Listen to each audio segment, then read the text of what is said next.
Who here has done first aid training before? I bet you found it boring, unrealistic, and you left there thinking, oh my God, I hope I never ever have to deliver first aid, which is not the best outcome to give our students, considering they could be saving a life. Did you know, in 2017, 3 million people were trained in first aid training units. 3 million people. And unfortunately, 30,000 Australians die of sudden cardiac arrest each year. So the need for improved delivery of CPR is critical. So we've taken this to try and look at ways we can improve first aid training and effectively increase CPR survival rates. I've delivered a lot of first aid training over the years, and I continue to deliver it. And I found that there's a few fundamental issues with first aid training. The first one is how we measure cardiac compressions. So at the moment, CPR is measured via the trainer and assessor. So there's a lot of human bias in it. What we've created is a device that will measure cardiac compressions and give real-time feedback to the student and to the trainer and assessor. We've got that data from the Australian Resuscitation Council, so we know it's spot on. The scenarios. We find that the scenarios are not really realistic. Most of the scenarios are done in a classroom, and to do further scenarios, you need a lot of infrastructure and a lot of money, which most of the students just can't afford. If you're delivering a 001 or a 003 or a BLS or ALS to the ambulance service, they're going to budget for some really top-notch scenarios. Moulage, have some great scenarios. But if you're a childcare centre, you're going to be stuck in a classroom or maybe come out to the car park. So the scenarios are expensive, and most of the time, for most people who require 001, the price pointed out of effective scenarios. So right now, first aid training in a classroom, there's not really realistic scenarios. The student-teacher ratio. So the student-teacher ratio at the moment is around 1 to 10, 1 to 15. Well, with VR first aid, we can change all that and have a greater ratio.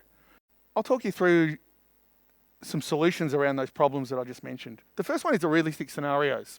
So what we've created is realistic, emotive, and really immersive scenarios using virtual reality. So at the moment, we've got 3.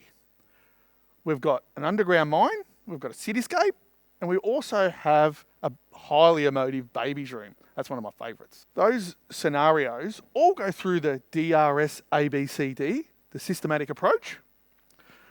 But without talking all the way through it, one of the great things about this platform is the Send for Help process. So the Send for Help process is the student is in the emotive, high tense scenario, and they have to call for help.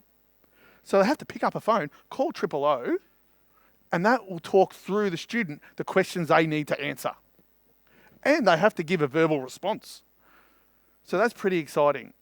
And as you can imagine, there's a lot of stumbling around when they go to talk because they're in this highly emotive. So it's really tested the students out just in that call taker experience. The next solution is around the effective CPR and the human bias that we use at the moment to measure effective CPR. So what we've created is a device that fits into your current existing CPR mannequins. So there's no need to go out and buy a whole new mannequin for $2,000 that measures feedback. You can use our device that fits into your mannequin. Now that wirelessly sends data to the trainer assessor and to the virtual reality environment. So the student and the trainer assessor can see how effective the student's CPR is.